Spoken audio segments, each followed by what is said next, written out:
I will call to order the Finance Building and Grounds Committee meeting, which was duly noticed on May 16th, 2025, through posting and notification to press in accordance with Wisconsin Statute 19.84. And safety message. Oh, as we think about always, where am I at and what am I doing?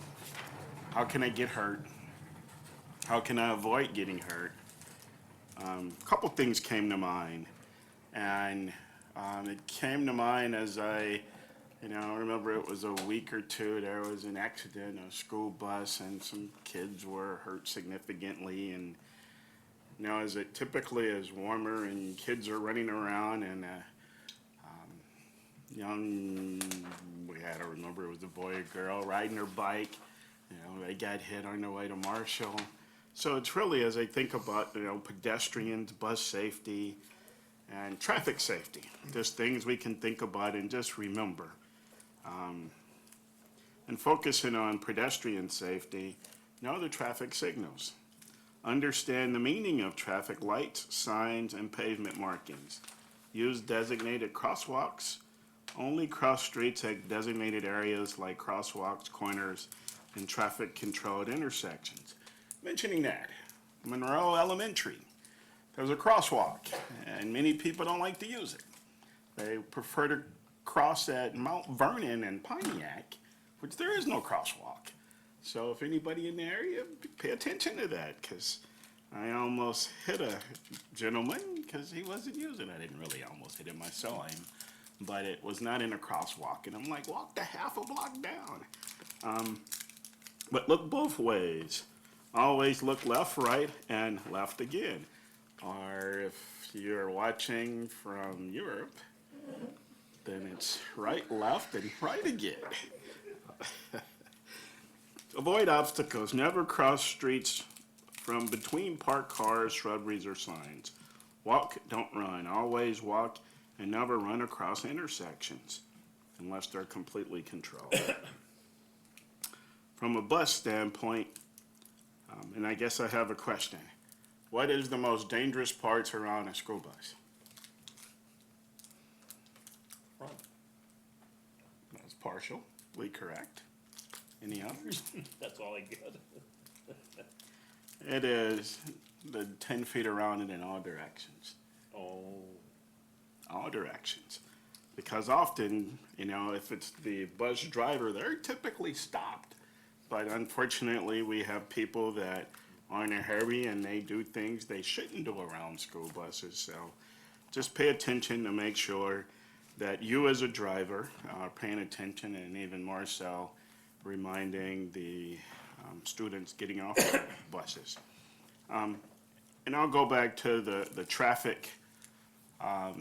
Recognize and understand uncontrolled intersections where there is no signage at all. And we may want to treat those as controlled intersections, and where there's yields, pay attention to those. I had a car just the other day go blowing right by a yield, and they did not have the right of way, but at their speed they were going, they had the right of way. So I knew that, and I slowed down, and we didn't get in an accident. So just keep those things in mind. Recognize where you're at, what are you doing, and how to keep you and others safe. Thank you. All right, is there a motion to adopt the May 20th, 2025 Finance, Buildings, and Grounds Committee agenda? So moved.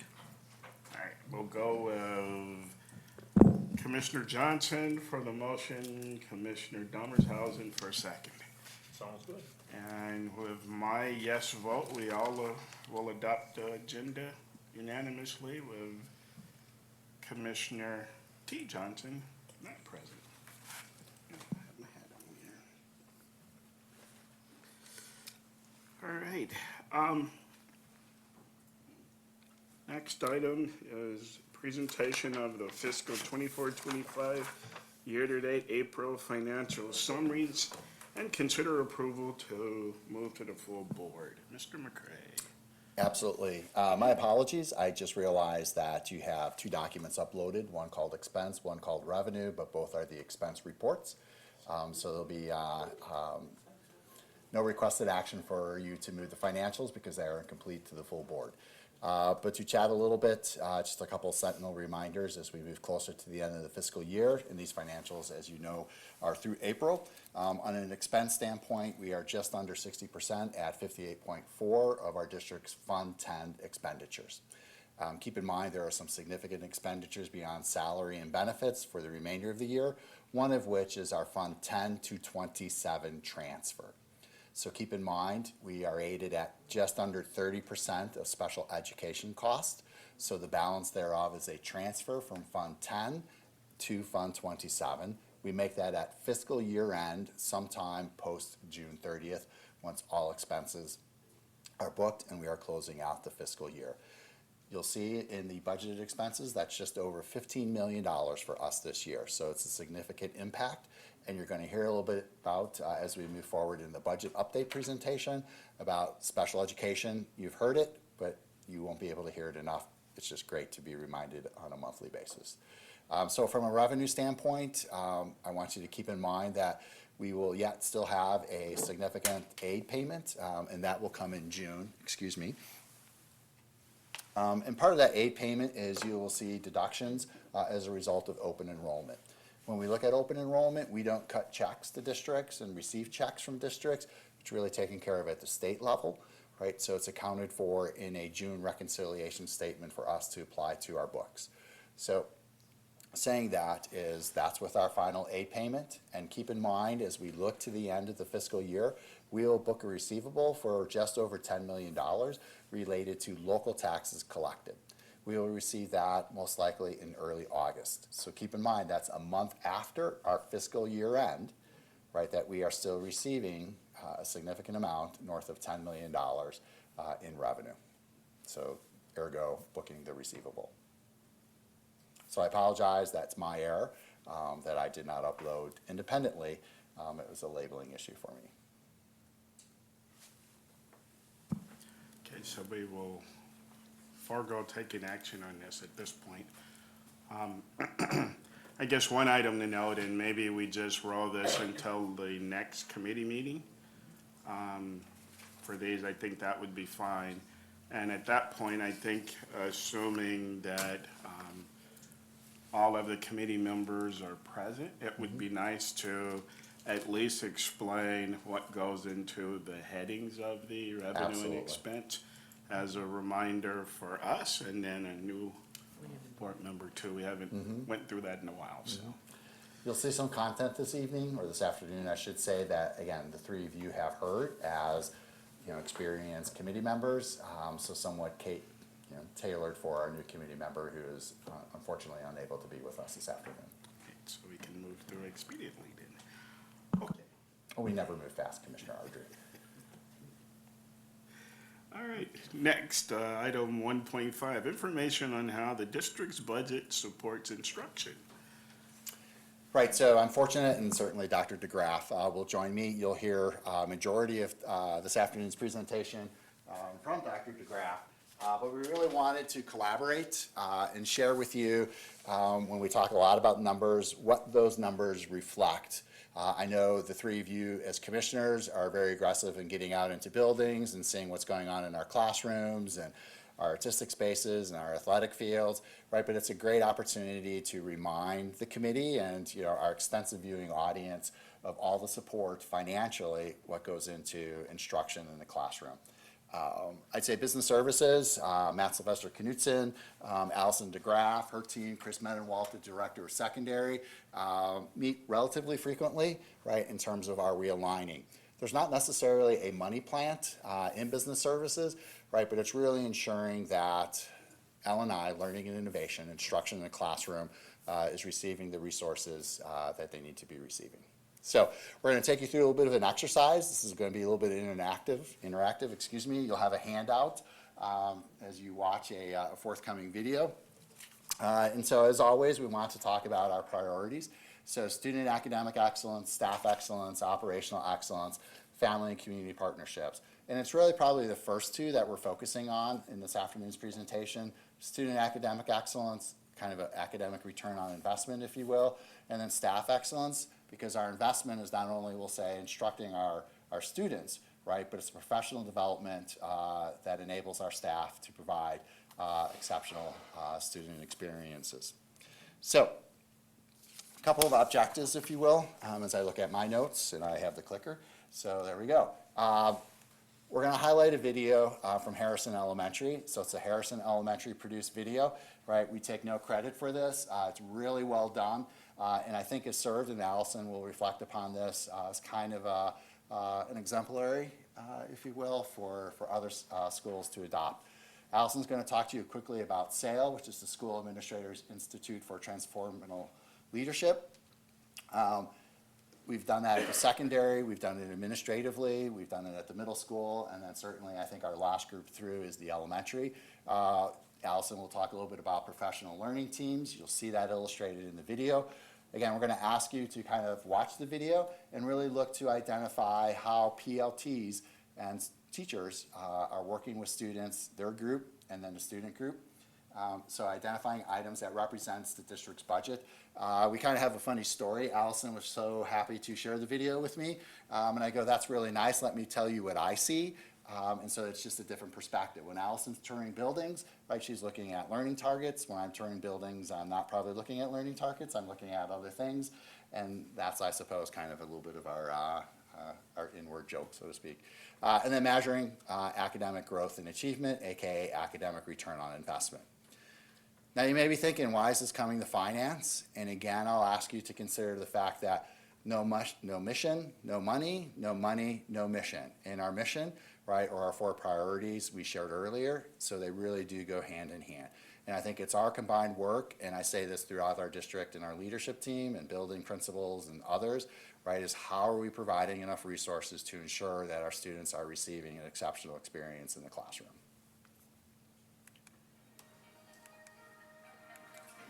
So this is the video. I'll turn it over to Allison.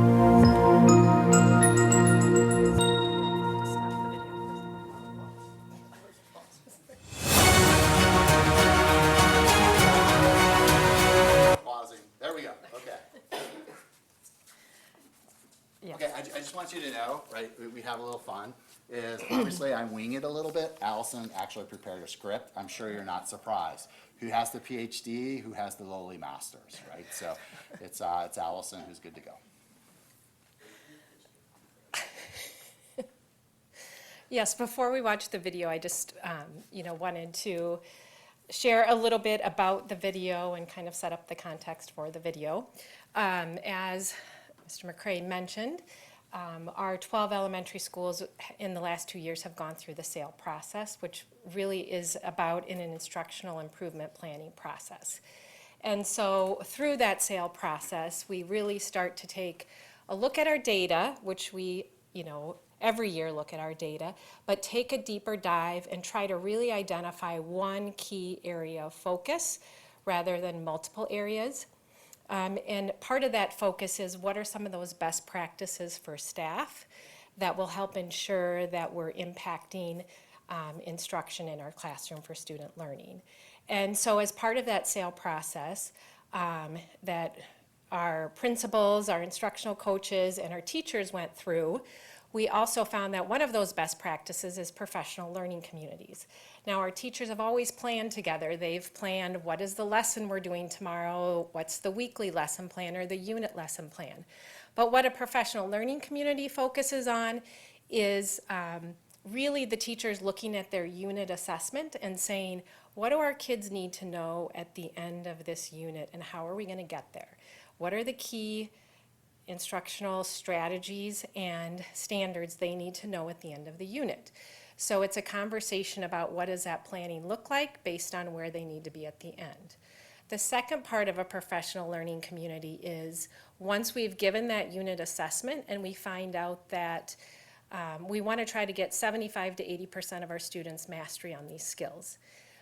It's the conversation around we didn't have 75% of our students have mastery yet. So what do we need to do to reteach? Which skills don't they still know? What do we need to reteach?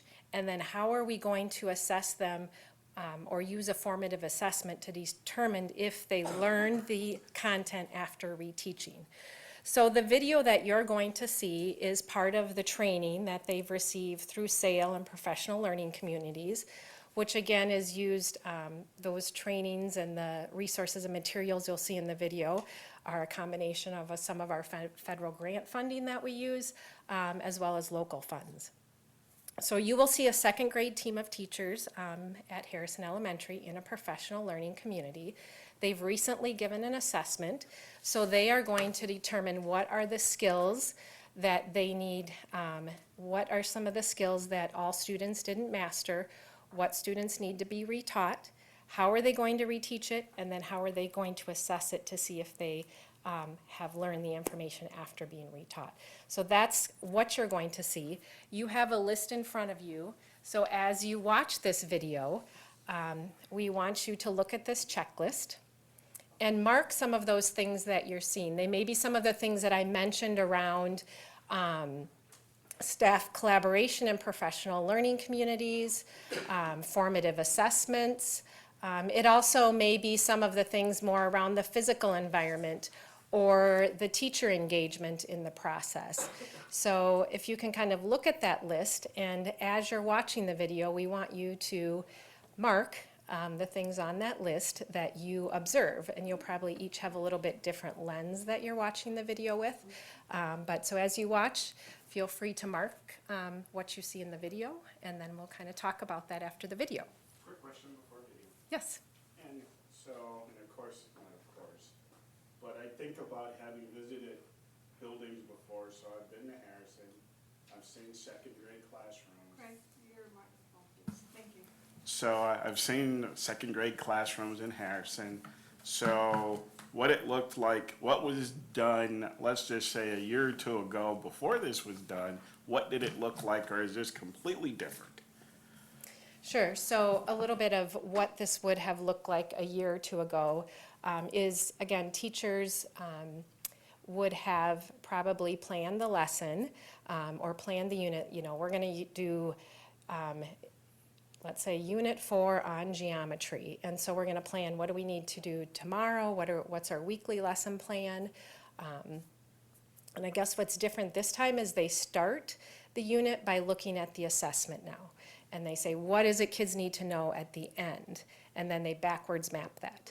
And then what's also different is after the assessment, and this is where we know our district needs a focus on growth, is we are looking at who didn't master and who didn't grow enough, and when are we going to reteach them, and how are we going to do that? So we might look at the end of the unit and say, oh, 75% or 60% did well and 40% didn't. We'll try to reteach, but we got to move on now to, the next unit on fractions. So it's really stopping, pausing, doing more intentional reteaching than we maybe previously have done in the past.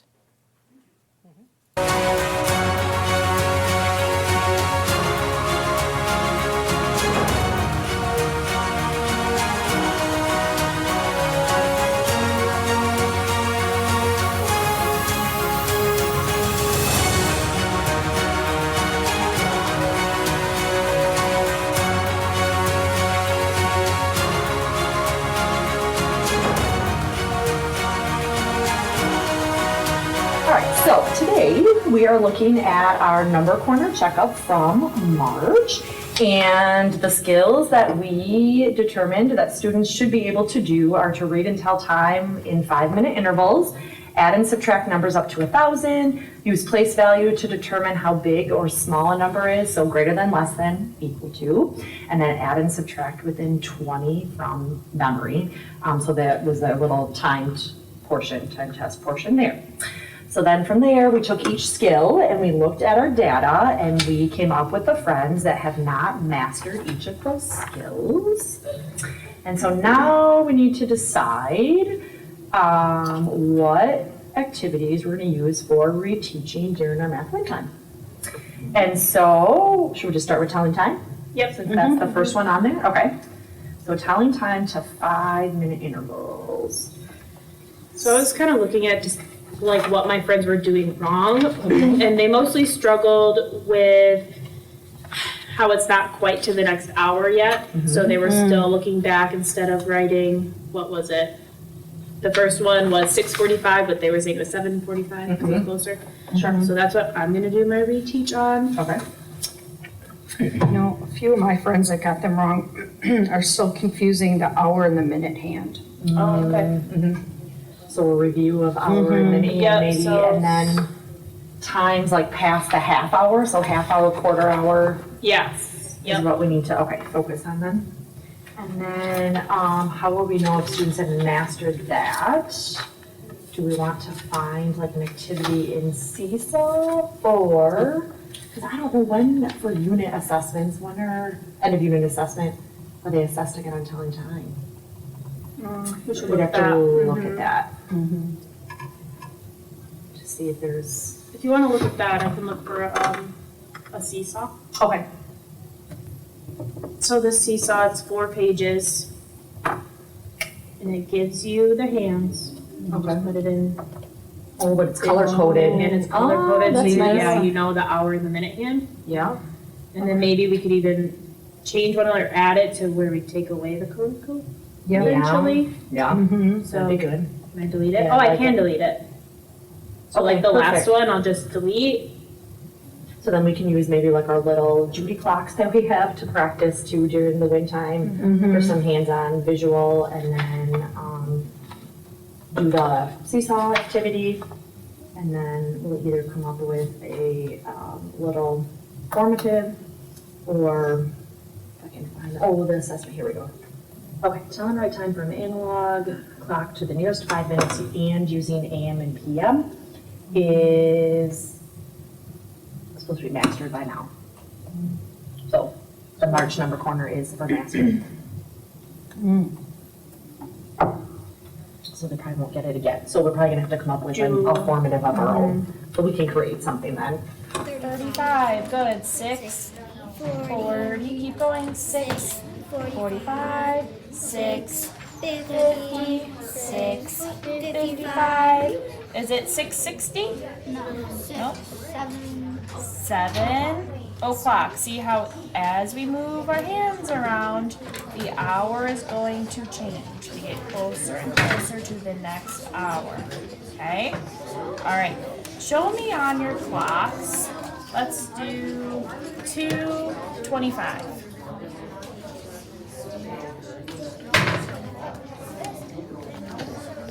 Make sure you're going, yep. There we go.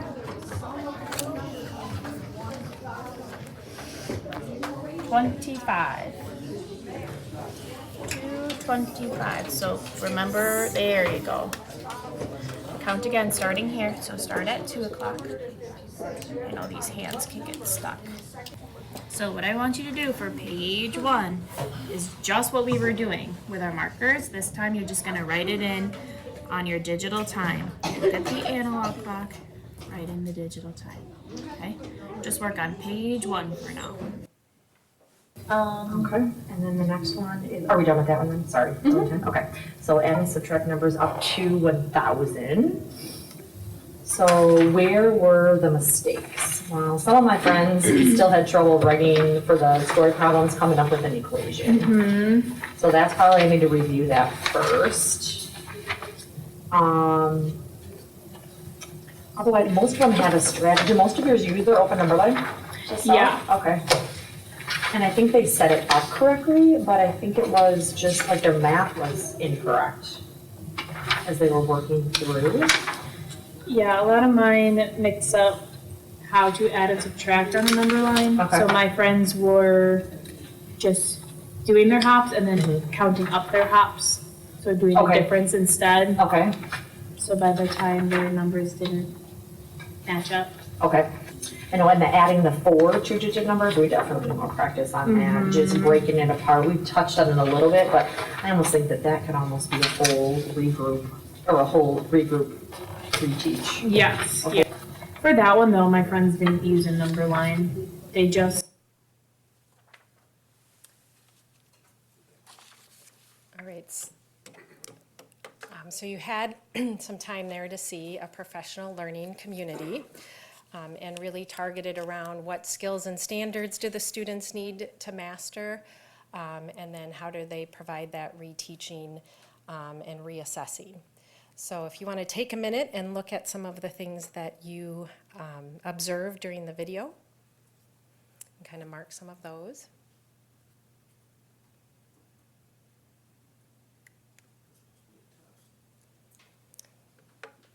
Yes, you have to get 80% or higher. No. All right, so as you look at some of the things that you observed during the video, are a few of you willing to share a little bit about what you observed?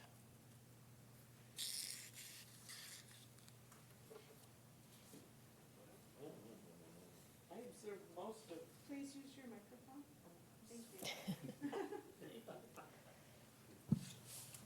I observed most everything on this list. I'm not sure what markers refers to, if you mean markers are targets or markers are They were actually Just- markers, I think that actually was a little bit just later in the markers, videos, real yeah. markers? Yeah, I did see that then. Okay. Wasn't sure what you meant by that, but yeah, the markers were in that first scene with the kids around the table before the coaching actually happened. So, yeah, I think just everything I've seen. Thank you.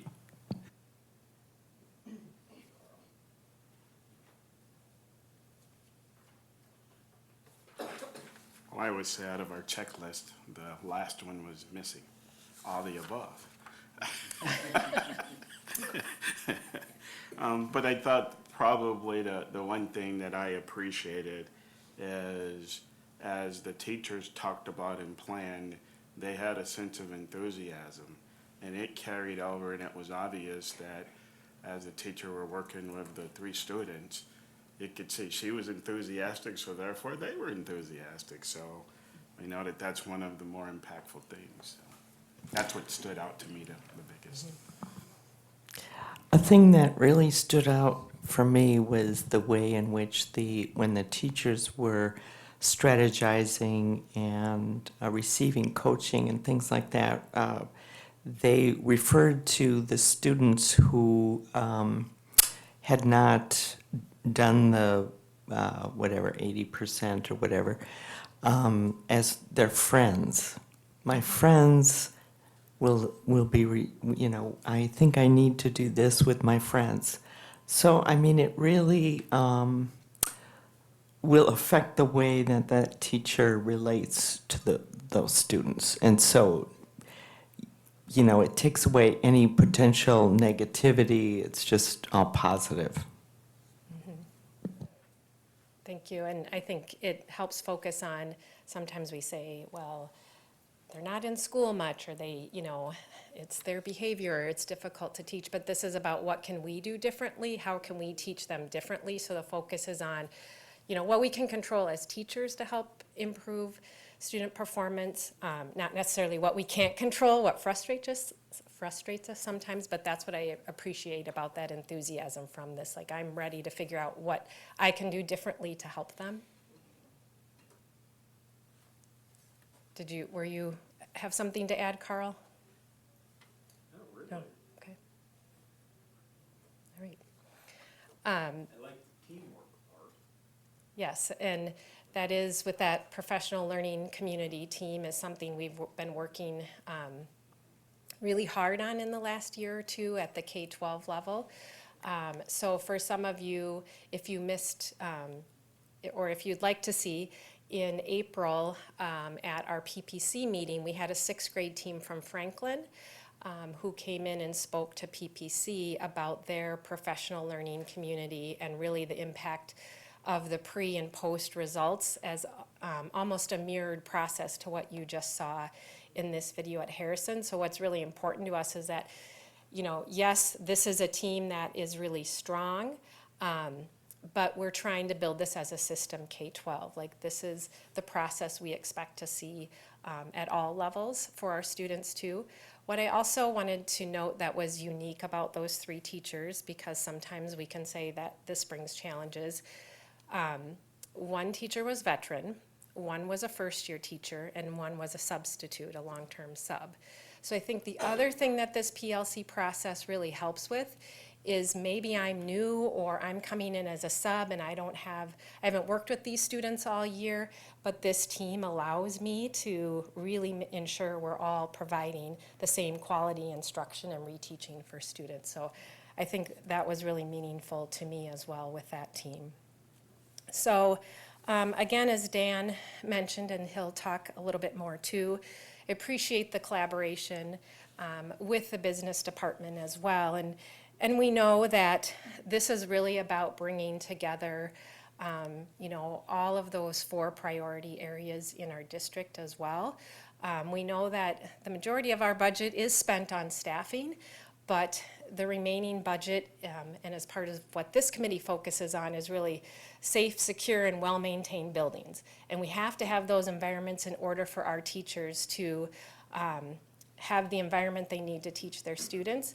But overall, most importantly, we need to make sure that we are providing the curriculum, the resources, the tools that all teachers need in order to be able to successfully teach our students and help them to learn and grow.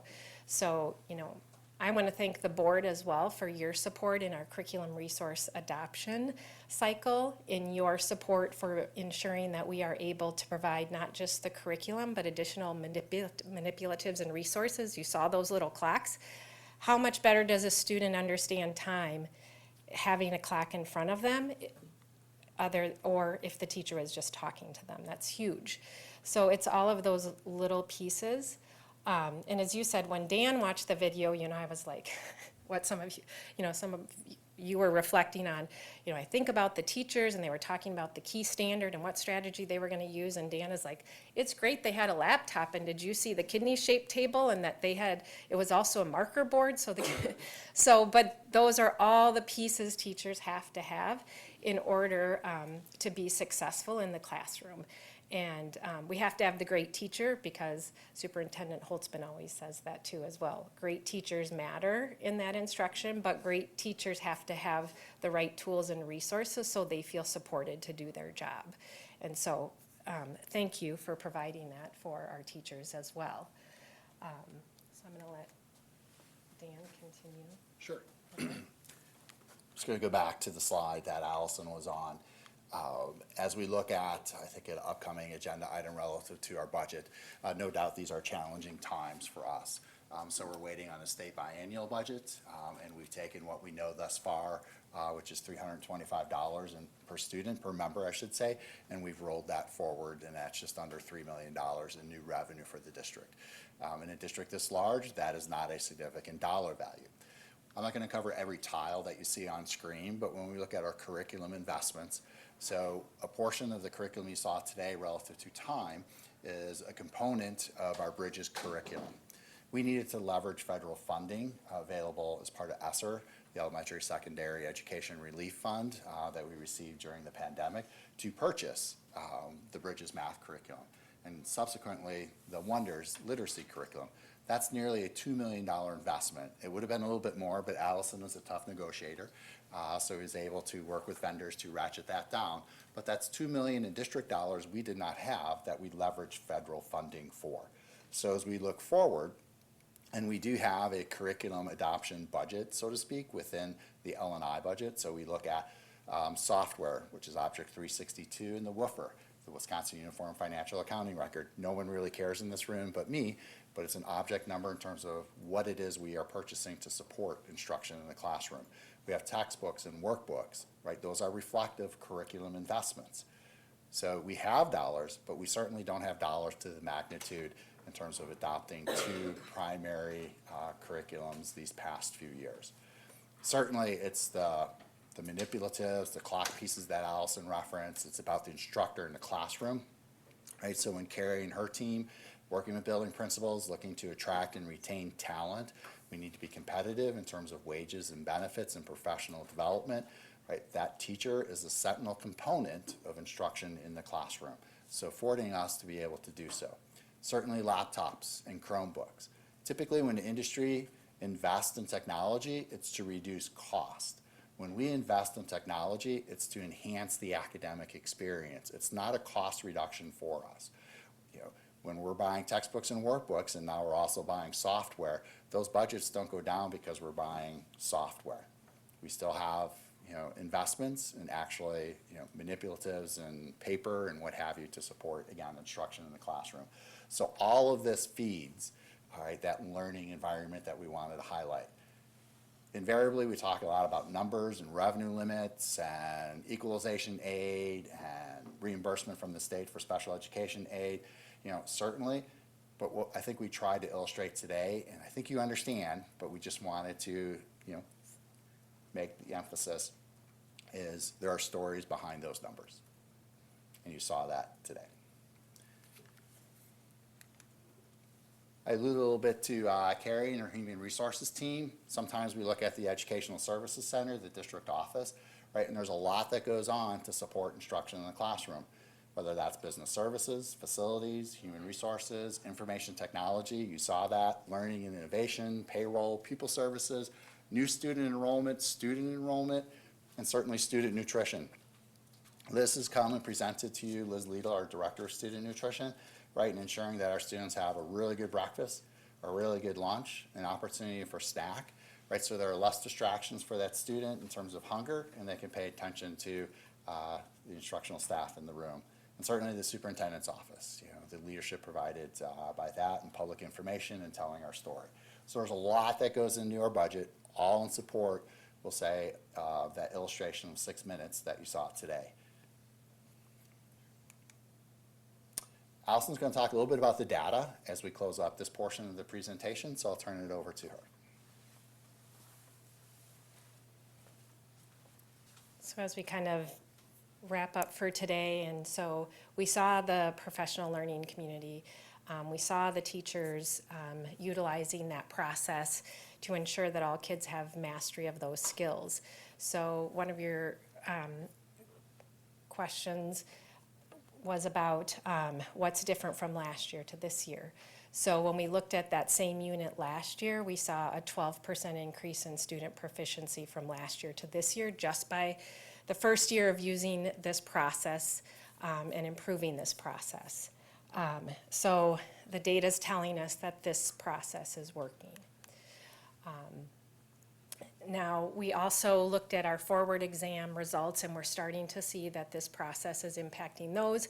And in our elementary math results, we saw a 9% increase in student proficiency last year in math as well, which was about 4.5% higher than the state average. So we are finding that these practices and best practices that we're implementing are starting to impact student achievement. And so ultimately our overall goal is it to reach into that state report card. But we also need to see those indicators along the way telling us we're moving in the right direction. And so this provides some of those indicators as well. So again, as we close, we just want to thank Harrison Elementary for providing this video as well. And they used it for one of their own professional developments as a fishbowl activity for other teachers to observe that team. And then they went back and every other team videotaped themselves, watched their own video, and assessed what they can improve on as well. So this was a tool used for professional development. And again, the investment that we've been able to make in SAIL and professional learning communities has really started to leverage a system in our district for teachers to use to really look at how our students are performing on assessments and how we can help with reteaching in order to increase student mastery. So again, that's the illustration you saw in the video. And all of this is really bringing together all of those things that represent part of in the learning and innovation team and curriculum and instruction, those items within the budget that support instruction for all students. So it really feels like kind of a full circle piece for our students.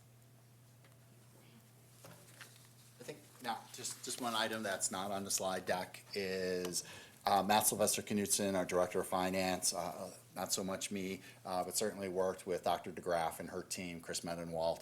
And really this year for 24-25, we built what I would say is probably a zero-based budget, really taking a little bit more of a forensic approach to the L&I, not necessarily in terms of reducing, but again, ensuring that we're funding the lines appropriately, and dollars are not being left in one particular accounting code, but leveraging those if there's a historical lack of spending, and really applying it to a line where there is. So Allison's budget doesn't necessarily get to grow. For the most part, our department budgets do not grow simply because of our limited revenue. But it was really a great time and a great exercise. And so we really appreciate the collegiality in terms of adopting that process. And I referenced a little bit earlier, right, and this isn't necessarily, hey, yay for us, but truly in terms of we meet probably 4 to 6 times throughout the year just to do that check-in, where are we at? Because we know that there are things that perhaps from a salary standpoint, there may be resources available to invest in technology or resources for the classroom. Whether that's a particular, I think last year we worked on really improving our microscope fleet, for lack of a better word. So we're monitoring the budget, we're coming close to fiscal year end. Rather than let those dollars fall all the way to year end and then making contributions to Fund 46 or 73 or fund balance, is in those waning months of the fiscal year, can we leverage resources of unspent funds, typically salaries and benefits, to perhaps buy additional microscopes or other pieces. Microscopes is the only thing I can think of right now. But I think in tech ed, we've made some additional investments as well. So again, those items within the classroom assist in terms of the instruction that's being provided. Questions for Dr. DeGraff or me? Just thank you very much.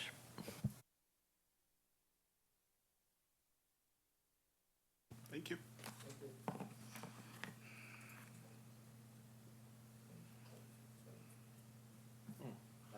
Yeah. It's better.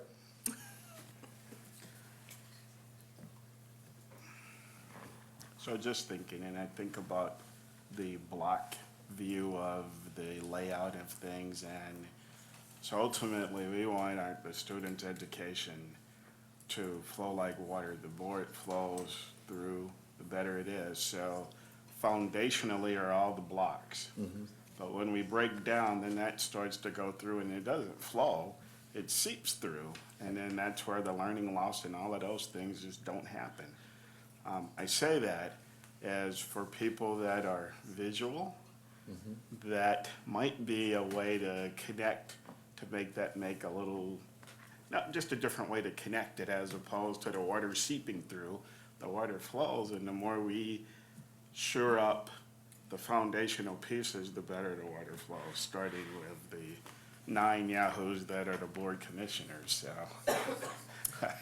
just wanted to share that thought as it popped out there. So, all right, next item, 1.6, information on the district's 25-26 capital maintenance projects. Oh. It's not me. I thought we were doing budget next. So Dave Leader's going to come up. I'll throw him assist if need be. So you have the not the general ledger. You have the ledger formatted paper in front of you. That is what our 25-26 facility investments are looking like. Thank you. Good afternoon, everybody. So I believe everybody has a 25-26 capital plan. So these are the identified projects we're looking at doing within the 25-26 school year.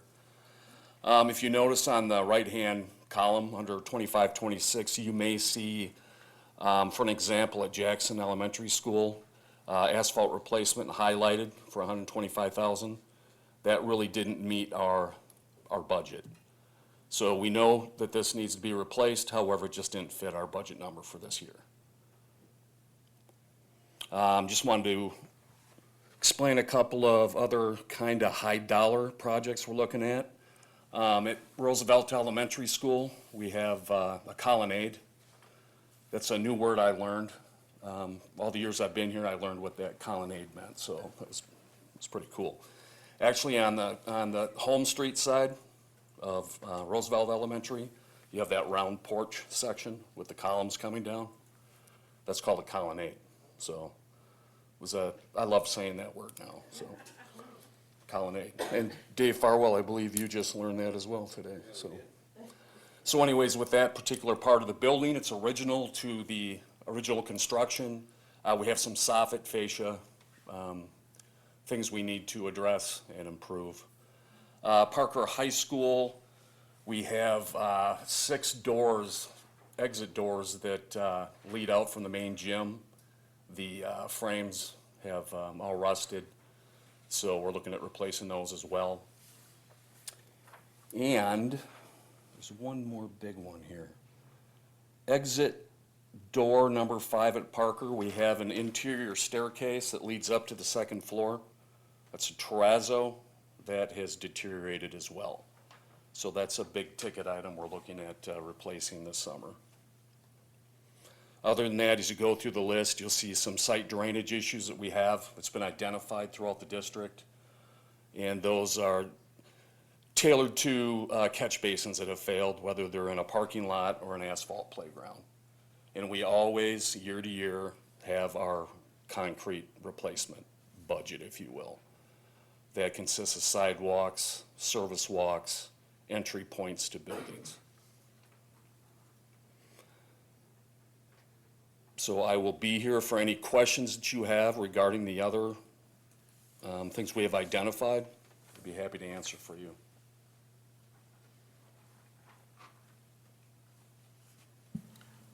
So going back to the Jackson asphalt replacement, Yes. that didn't fit into the budget.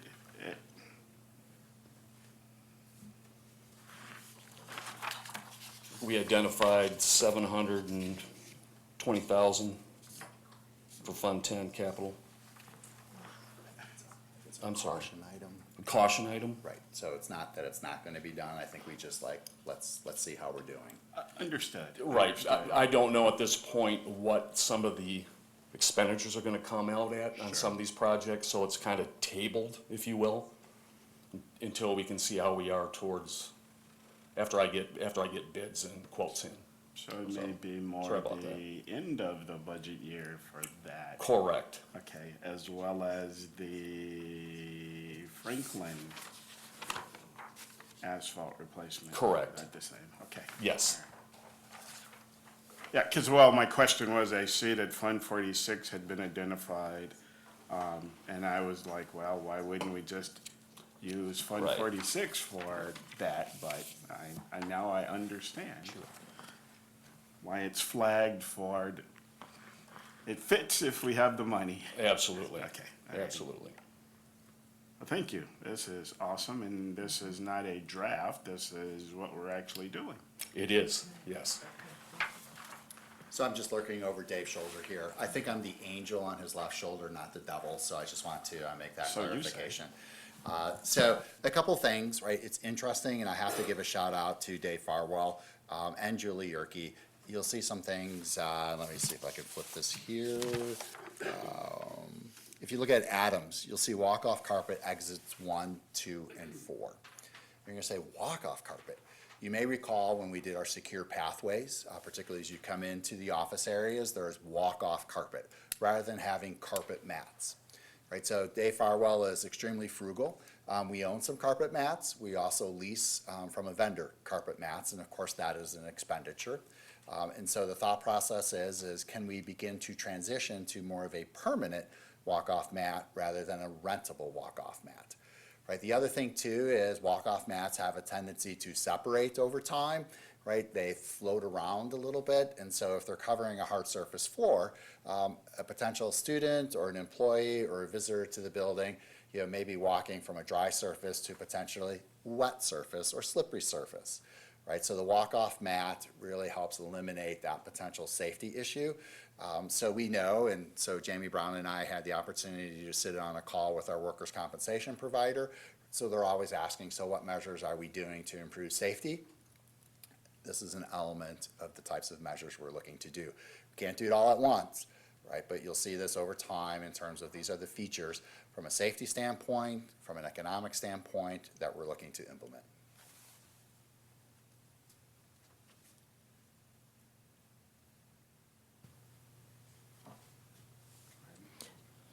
And is it correct in understanding that all of the building principals have told their staff and everything that this is what's going to be happening this year? Is that correct? This will be shared with them after I get all my quotes and bidding done. Oh, okay. Make sure I have enough, and then I I will go see. ahead and share see. that out with the building principals and custodial staff. Okay, thank you.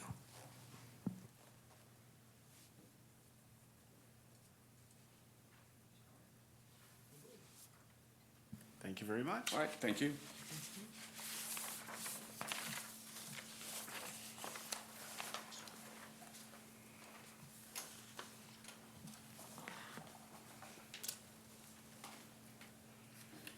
Okay, next item, 1.7, update on fiscal year 25-26 budget development process.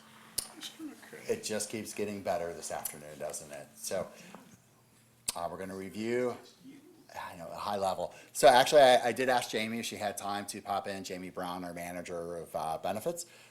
So we're going to talk a little bit about that kind of at the end, but really looking to set the stage. So you've seen this slide before. Again, we always want to try to operate within the framework. If we have 4 priorities as a district, how are we resourcing these priorities within an ever-challenging budget environment? That's our question. You 3 folks have seen this slide before, but for our new board member unable to attend, we just wanted to review it. I think I did update the CPI-U base wage of 2.95% and health insurance increase of 9.9%. Right, so again, this is kind of an evolving slide deck. The others, I'd say, we're pretty much locked in. Oh, yes, sir. And only that I just don't remember the CPIU, that was based on like what time frame? Yeah, exactly. So essentially it's for bargaining agreements that begin July 1 of every fiscal year. So school districts throughout Wisconsin, reference the Wisconsin employee, WRC, drawing a blank, Wisconsin Employee Relations Commission. There we go. Sorry, it took a moment. So the WRC, if you will, keeps track of CPIU and posts the allowable bargaining percentage of CPIU. And it's July 1.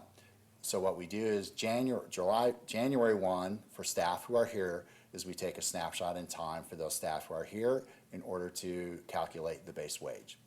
Someday in the future, right, we're about to, I think, embark upon negotiations. We'll go through exactly how that calculation works with real numbers, but I think we want to get through the initial bargaining session first. So July 1, the base wage CPIU is 2.95%. I've not been shy about this. It really nets out, right, and there's a formula that does this to an increase of approximately 2.15%. And that's what we're factoring in from an expenditure standpoint, not 2.95%. It's 2.95% on the base wage. Again, sorry, I didn't want to go down this rabbit hole. It is a calculation. The base wage is 2.95. The final budget impact is 2.15. So I apologize, I didn't ask my question necessarily the right way. So the CPIU, understanding how it's developed, like what's the time frame that goes into that? I understand the application of it, but is it like last year, so January to January? Or is it a 6-month period, or, and if you don't know, that's fine, I was just curious. Well, I kind of feel obligated like I'm supposed to know. So it really is a 12-month snapshot. Okay, and that's as It's of a January 1 January. to December Okay, because 31. we've had it out since January, that's why I said I thought that was the case, I Correct. just wasn't sure. Correct. It's sometimes always rolling because not every bargaining unit that the WRC oversees, right, is not a July 1 start. For school districts, I'm sure other municipalities, but specifically for school districts, as you all know, it's a July 1 start. Yeah, so we were taking a snapshot in April, it was 2.3. I'm just saying. Correct. Correct. It evolves, right? And that's, I think, your point, is it evolves. So a lot of times we're monitoring that because part of it is you're trying to project into the future from a budget planning standpoint. So we just don't sit around for 12 months and wait for the WRC's number, right? So I have a peer out of the Kettle Moraine School District, right? And he really geeks out on this and is keeping track and sends out monthly emails. I appreciate John has that kind of time. Bless you. You've seen this before, right? It's really taking down our anticipated revenue. So we have, if you will, a projected membership of 9197. And again, keep in mind, membership is very different from enrollment. Membership are those students who reside in the School District of Janesville and attend either a Janesville school or a public school in another district via open enrollment. Janesville residents, not private school individuals, not people who live in Janesville and go to St. John Vianney. We don't count those students. They are students who attend School District of Janesville or another public school, but live in the School District of Janesville. 325 is the current projected. You may keep in mind the Supreme Court upheld the 400-year, $325. I think this is year 397 for us, right? So there's 397 to go, year 3 for us. So our anticipated revenue is just under $3 million. We then begin to roll up our expenses relative to wages, health insurance, transportation, property liability, workers' compensation, a staffing increase. So keep in mind our staffing increase, a majority of that this year is really reflective of meeting our students' needs who are identified as special education. Right, so less in general ed, mostly in special education. Open enrollment, our trend line has not been positive, so we're projecting a $100,000 increase in that expenditure. We have increased other activities, including hockey. That's approximately $120,000. We're anticipating utilities increase of $128,000 for total projected increases of $4.7 million. You recall, I say pretty much every meeting, we were fortunate to be able to pay off our Fund 38 debt, so that provides us some operational latitude, just under $1 million at $999,000, to reduce our deficit to now only $750,000, just a hair under. So as of right now, without any additional action by the state of Wisconsin, we are $750,000 in the hole. So there we go, that's bullet point number 1. It's a shortfall. At this point, district administration recommends, and here's really the kicker for today's meeting, shifting our projected maintenance expenses, capital maintenance that Mr. Leader reviewed with you, from 10 to Fund 46 to balance. Because at the July board meeting, you will be asked, and we don't know the outcome of the state budget yet, is to adopt a preliminary budget. Part of our assumptions is to always adopt a balanced budget. This is, if you will, not the easy button, but a big button to push for $750,000. It's very important to know, if there is no additional state relief, we will have lost this line forever until we have revenue in order to backfill it. Right? This is not a good practice. So the question is, right now I always appreciate Commissioner Ardrey's feedback when we review the agenda. Are there any other expenses that can be reduced rather than using Fund 46? The short answer is no. Right? You may say, well, that's an easy button for you, Mr. McCray. But the reality is, it's really no, to get to that dollar value. And why not? We're going to take a look at the next slide. So staffing, as we know, which is nearly 80% of our budget, is fairly set. When we look at building level budgets, right, those are really a small expenditure. And I'll give you an example, right? I'm going to look at my Post-it note here, somewhere, buried in all my paper. Well, we'll forgo that Post-it note that I thought I brought. All right, so at the elementary level, we do a per student allocation of approximately $100. Then that building is budget, right, for all the expenditures outside of utilities and curriculum, things such as markers and pens and paper and copier costs and all those things that it takes to run a building, we'll say administratively, right? So we'll use, again, an elementary building as an example. Let's say it's $100 and there are 250 students. They receive a $25,000 building level budget allocation. It's not a lot of money. Right? And in part, it's not a lot of money because we have centralized a lot of expenditures. Right? And we also carve out utilities and other things related to facilities, right, out of that building level budget. Okay. So if we say, well, let's cut 10%, and you go, okay, that's $2,500. And then if you go with me and extrapolate that a little bit, and we have 12 elementaries, we're like still under $40,000. So we still have a long way to go if we look to those small level items to achieve $750,000. So that is, if you will, the rationale and the recommendation to, for the moment, until we hear from the state, and in order to achieve a balanced budget, is we are shifting $750,000 from Fund 10 capital maintenance, our general operating fund, and we're looking to Fund 46 to pay for that. Again, that is not a good practice to do annually. It also puts additional pressure on our limited Fund 46. You may recall a few meetings ago, we went over our 10-year capital plan. And we are illustrating in that 10-year capital plan millions of dollars every year that we cannot afford to undertake because we don't have the resources to do so in terms of addressing capital maintenance. A year ago, we looked at phase 1, and we're very grateful for the community support. We're going to need a phase 2 and a phase 3, and perhaps even more beyond that over time. In the meantime, we still want to keep a commitment to our annual maintenance, right? But our need far outpaces what we're able to afford annually. Other costs that are relatively fixed for us: transportation, utility, and supply cost.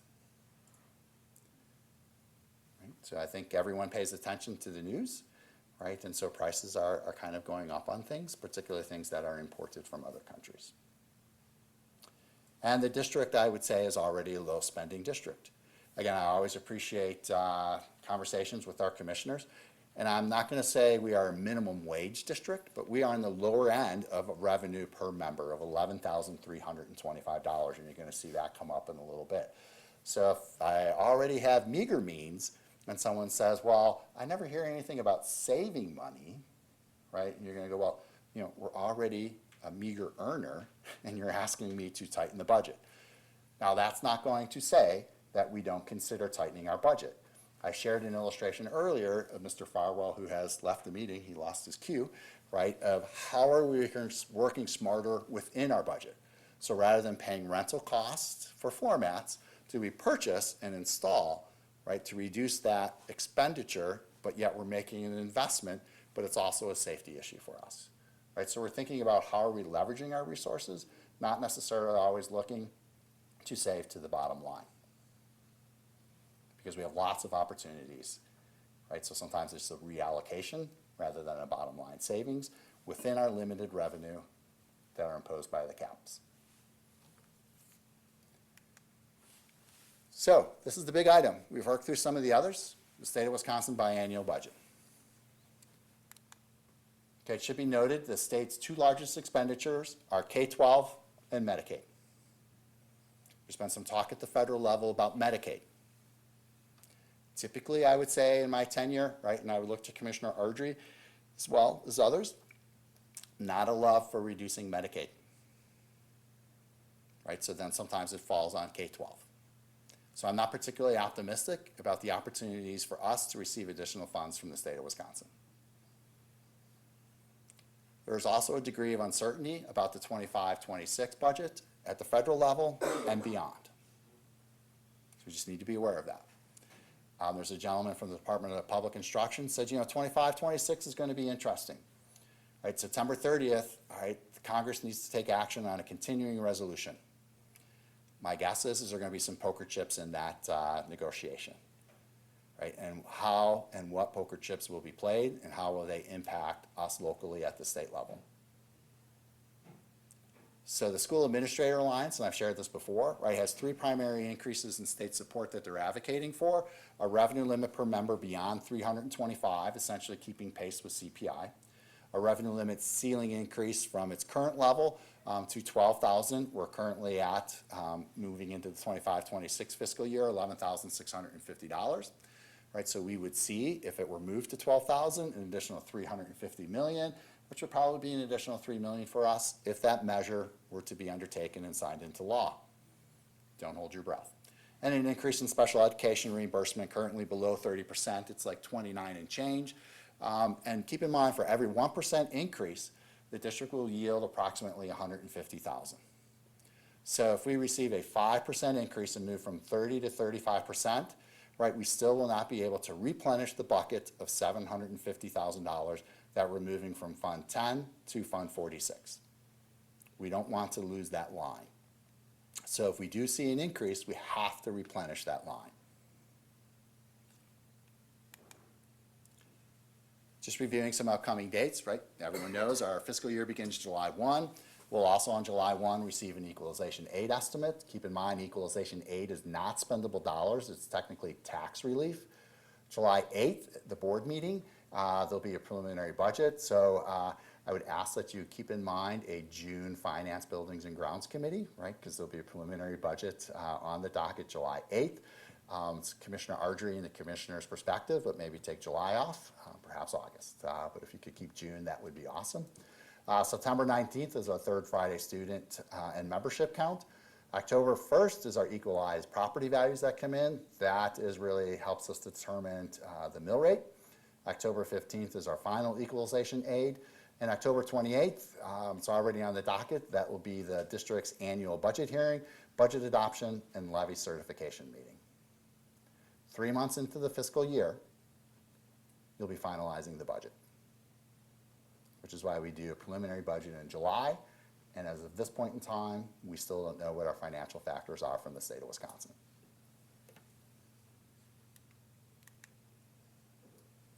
Yes, sir. We know that we've put up with it for years of not knowing where we're at between the 1st of July till the end of October. Yes. And you said in Wisconsin. Do other states do it better? You know, Commissioner Dummerhausen, that is a fantastic question. And even though I'm a member of ASBO, which is kind of the International Association of School Business Officials, I'm not tracking other states. I just don't. Just curious. Yeah, that's a very fair question. I could certainly look into that and get back to you. I just don't. I would say probably, Dr. Graff, was it you and I or someone, I think just recently was talking about Mississippi and investments in education in Mississippi and how they went from, we'll say, below 40 in a ranking of 50 to the high 20s because they've made investments in K-12 education.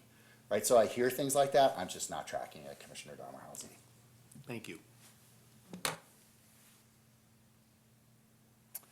Any questions on setting the stage?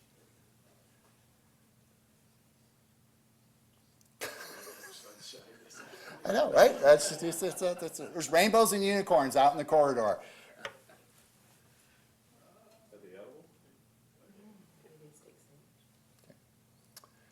So I know typically we try not to respond to individual inquiries, but sometimes I think we can pick up on the fact that there's kind of an undercurrent of inquiry.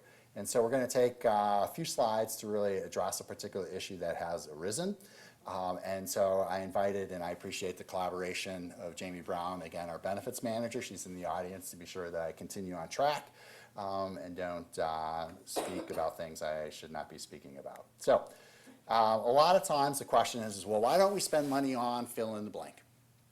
And I think there's been a couple of public comments recently at full board meetings. Why don't we do this? Why don't we do this?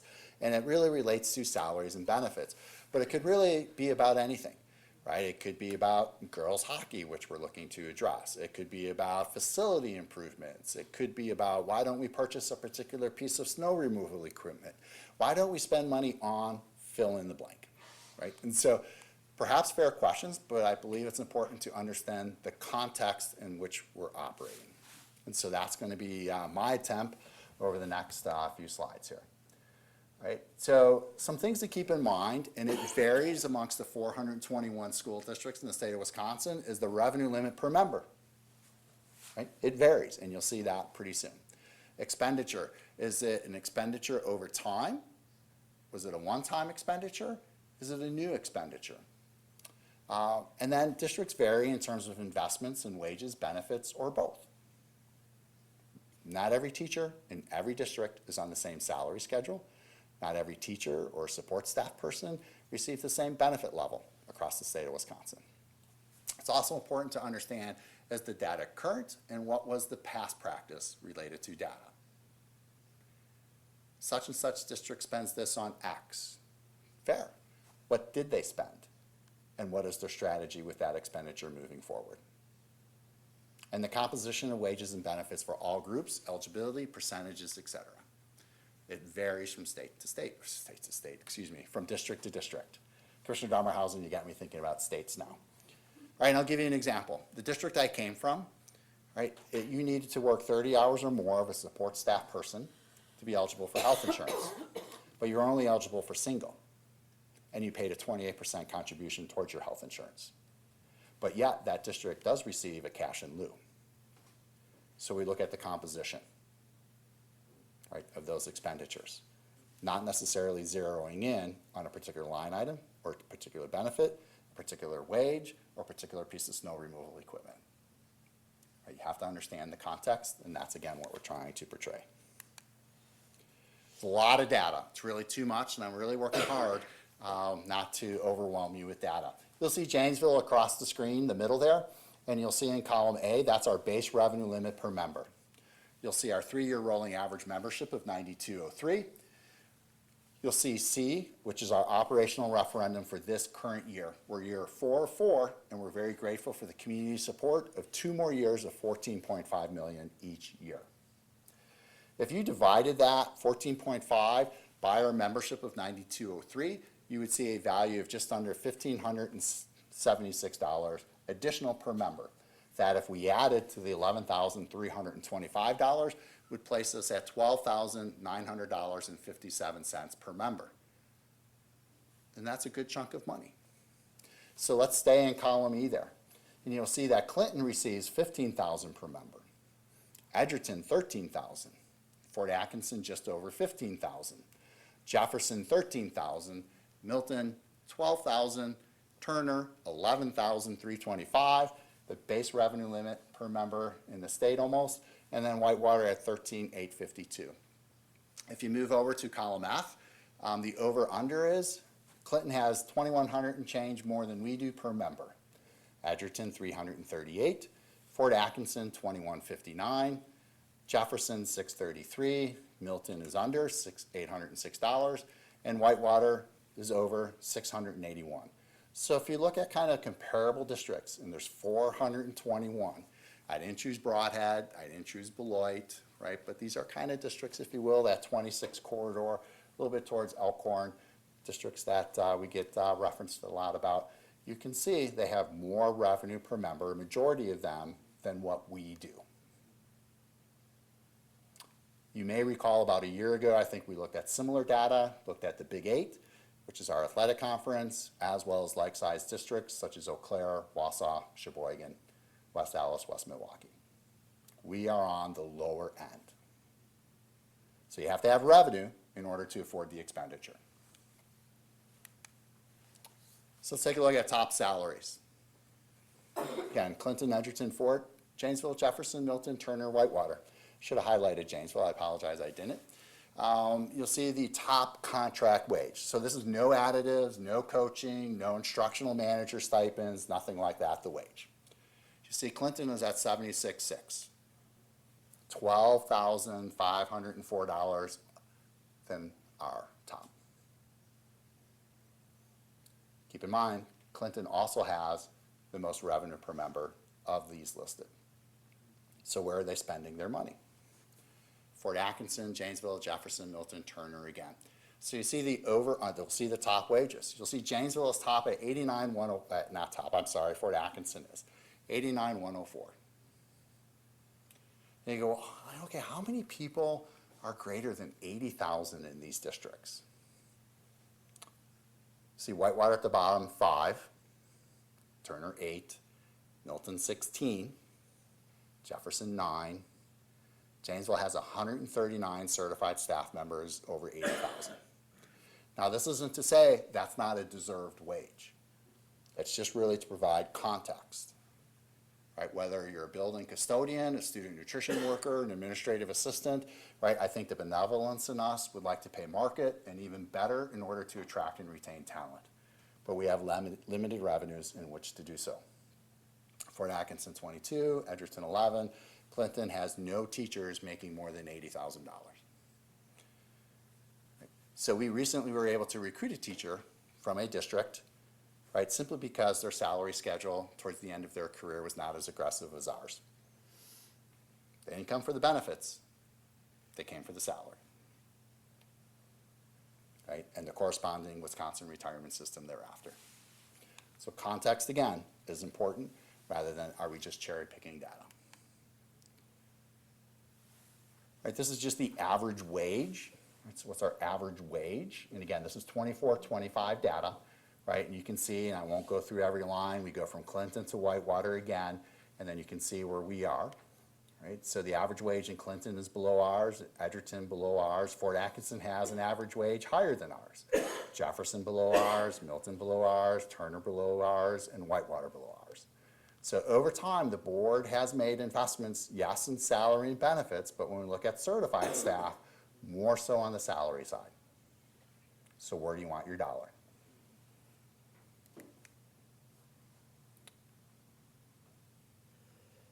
We have to keep in mind when people ask for certain things, the context in which they're asking for certain things. Okay. Again, I made the reference in Clinton. Right? It was not a discriminatory practice for a categorization of an employee job class to say you're paying more on health insurance than another class. But we can't do that for married couples. I have the director of human resources here, and I got the director of benefits here, right? So I think they would probably say, yeah, that's correct. Can't have a discriminatory practice. Good for all, good for none. And good for all is not affordable.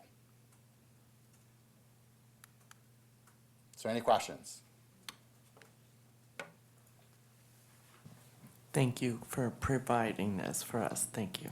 Yeah, and again, I'd like to give a shout out to Jamie, right, the HR team as well. So we have really good conversations.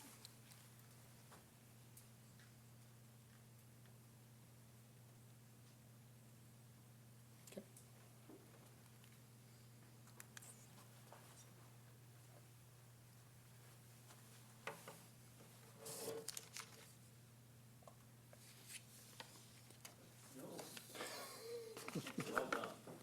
Keep my questions to myself. Okay.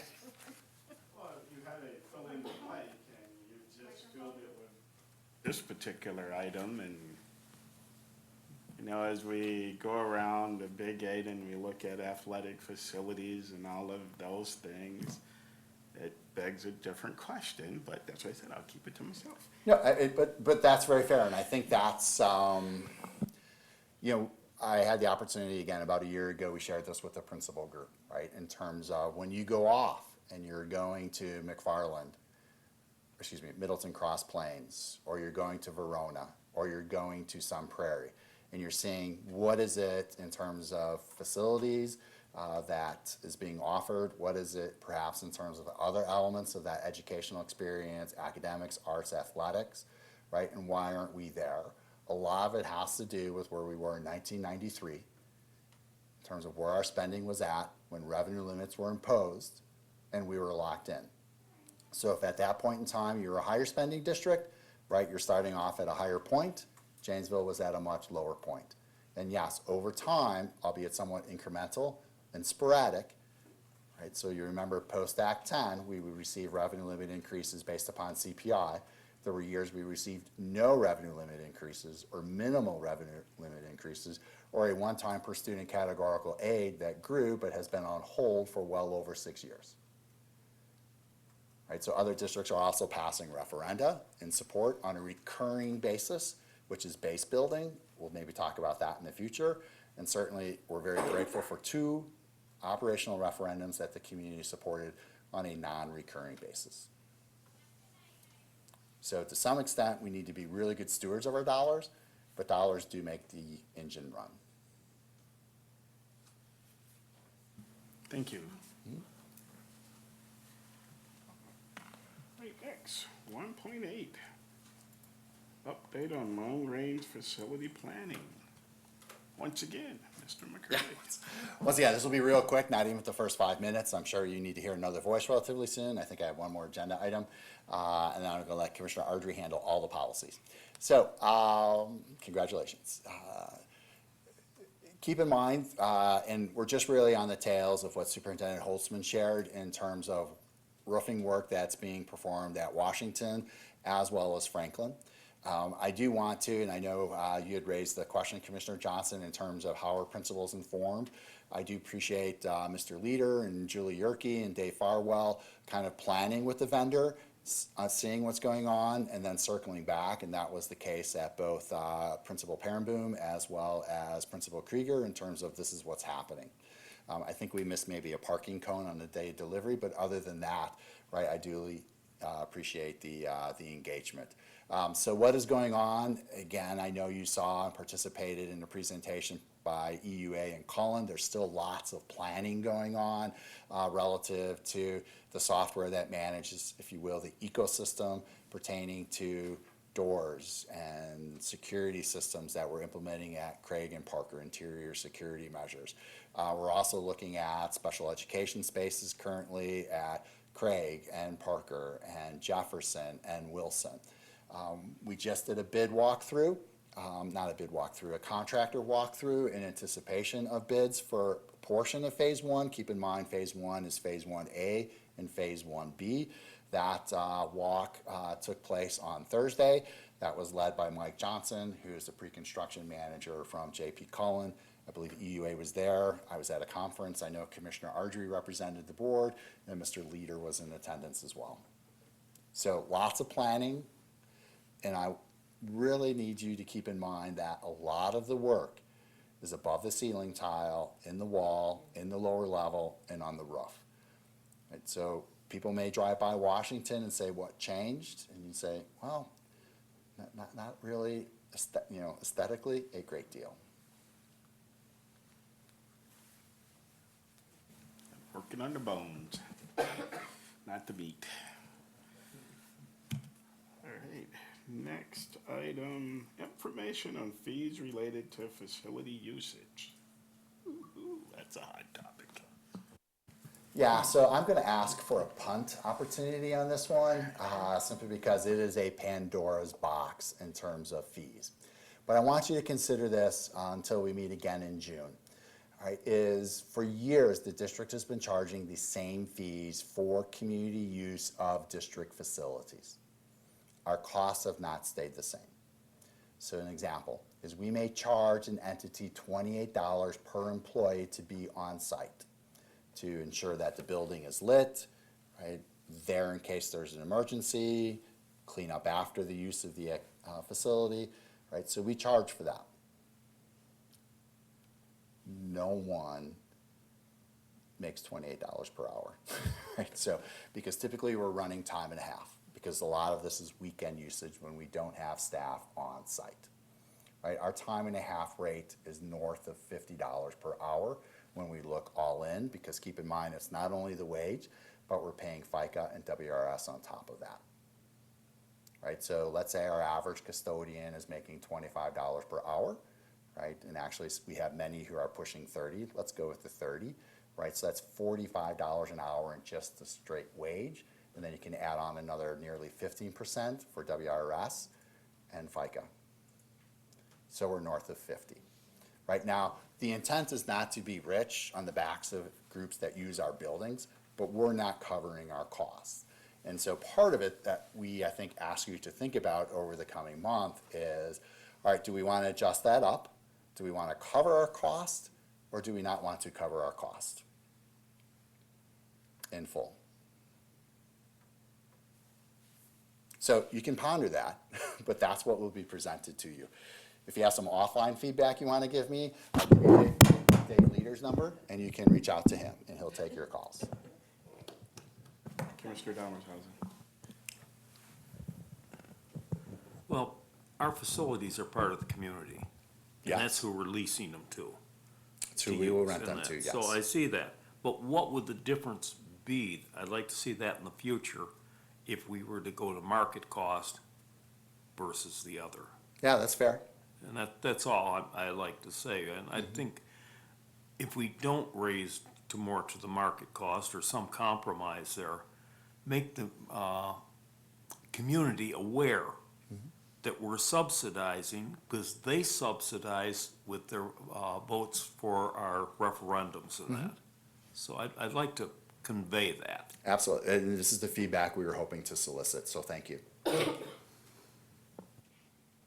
So as we talk about costs, I think that the thing that'll be important, at least for me, is what are our costs? As an example, to say, if it is a weekday in the evening, what would a typical usage be from a cost standpoint? If it's a Saturday, what would a typical usage be? Yep. Kind of all in, and I think about the utilities and, because we're heating and cooling and all of those things. So just to get a frame of reference to say, here's where we are today, Yeah. and we're giving a whole bunch of in-kind at this point. Yeah. So then what would the number really be? So. Yeah, and just real quick, and I know I didn't prepare anything formally, is if we have custodial staff in the buildings until 11 p.m. as an example, and Janesville Youth Basketball wants to come in and practice, right, there is no charge for that. Right? If Janesville Youth Basketball wants to run a Saturday, Sunday tournament when we do not staff the building, that's where the charges come into play. Right? And just to kind of further expand, there's an entity out there that perhaps will assist districts in terms of a calculation for utility cost. Ideally, like we're going into weekend mode, but then when we need to have occupancy mode for the weekends, right, our rates, our usage is certainly going up when it comes to natural gas, electricity, and water and sewer. Because normally we wouldn't have all those flushes and all those lights on, right, and the heating bill to accommodate our guests. Right, so the weekdays are easier, the weekends are the challenge. And that's where we run into time and a half in terms of looking to staff weekend coverage. And when you have 500 youth or 1,000 singers, right, they are taxing to our buildings. But this is good feedback, thank you. This also is similar to Social Security. It is a third rail politically. I need to prepare you for that. Who wants to be elected again? All right, thank you. Thank you. Next item is review of a whole bunch of Neola policies. And I guess the first piece is, did you guys have an opportunity to read through? I read through every one of them thoroughly, Okay, so we don't need to do that here. and I have notes. I have Okay. questions Um, and comments. trying to think of how best to do this. So, and here, and I guess, and I'll just say I'm uncomfortable moving forward with this because if there is one thing that is if not the second most important thing that we do, but one of the most important things, we are a policy-making board. Yes. And when a committee member is not here, I'm uncomfortable diving into a conversation on policies. I won't be here in June. And that'll just further my point. I'm uncomfortable diving into it because if I'm gonna spend time, Okay. this is one of the places that we need to spend time to make sure Yes, what we are passing I as the agree. governing policies for the district, I agree. we're in agreement with. So, is there anything, nothing's critical with any of these that we would need to complete now? Just as a form of reference, with my retirement in June, what is not approved is these Neola policies, these Neola policies are coming from legal representation from Neola. Anything that is not approved before my retirement, Neola is going to combine the two books that we have currently approved, and these items, what you have already will be part of the new book. And then you're gonna have to go back through all of these items again to add them in. to the new book.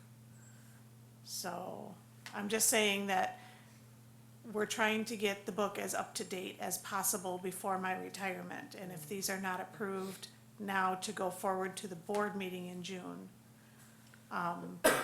these will be put on standby, and it will be a much slower process. Which I'm comfortable with that. I mean, because as I said, this is the most important thing that we do, and unfortunately, it is before us, and you're leaving us.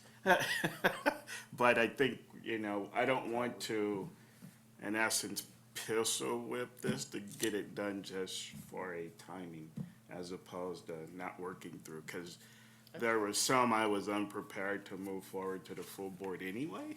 So I think maybe we can work and think about comments and see if we can, no, I'm not gonna do that. It can just wait until we get to it after June. So, okay. So we will plan for these to be on the sometime on an agenda down the road. Just so you know, they'll come in a different format. They'll come in a different way, not like this way, okay? We'll have to live with it. All right, thanks. We have a frame of reference of what it used to be. Yes. So do you, You can stick around. so when you're saying it'll be different, you mean the numbers will be different and The numbers won't be different. I'm not sure, because we're consolidating the books together.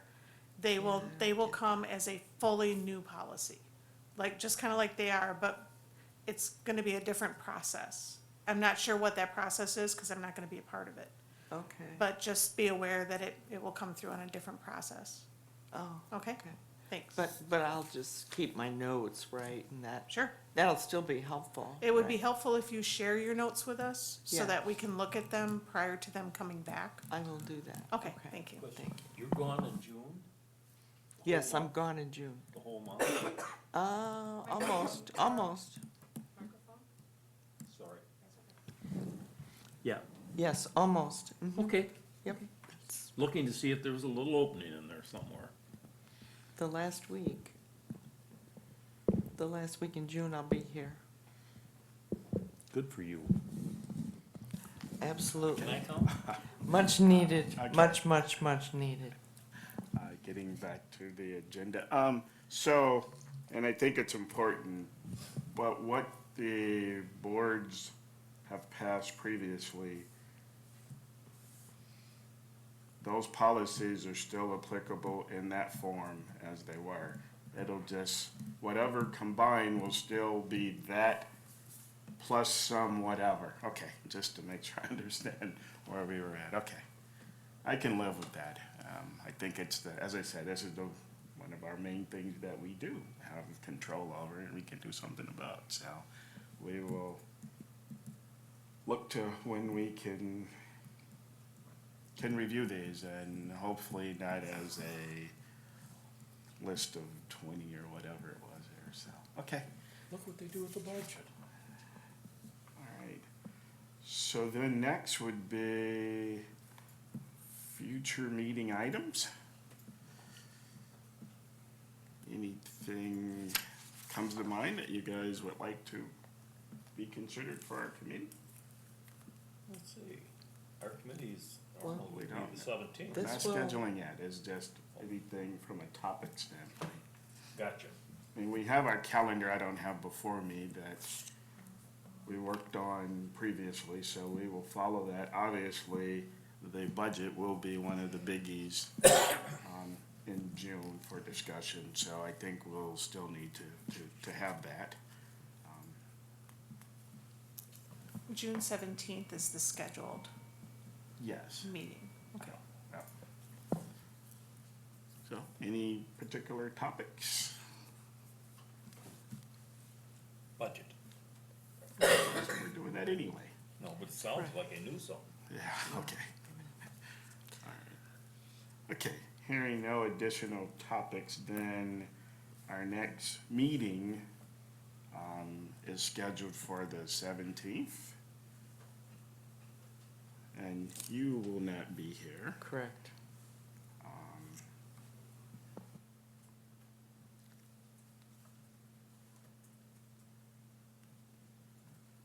how about we, because I don't, and I guess I'm uncertain why Commissioner Johnson is not here. Was it a timing? I know when we went to this, it was because the current committee members were all retired. So. No, they had a fire in the building that she manages, so she is working with the residents. She Okay. sent us an email late. Got it. All right. Well, that's okay. But 3 o'clock would have been okay? Okay, all right. So we can Yeah. assume the 17th at 3 o'clock would still be acceptable, although we would be missing. Yeah, Subject to refinement. could we schedule it for that last week in June? No, we can't, okay.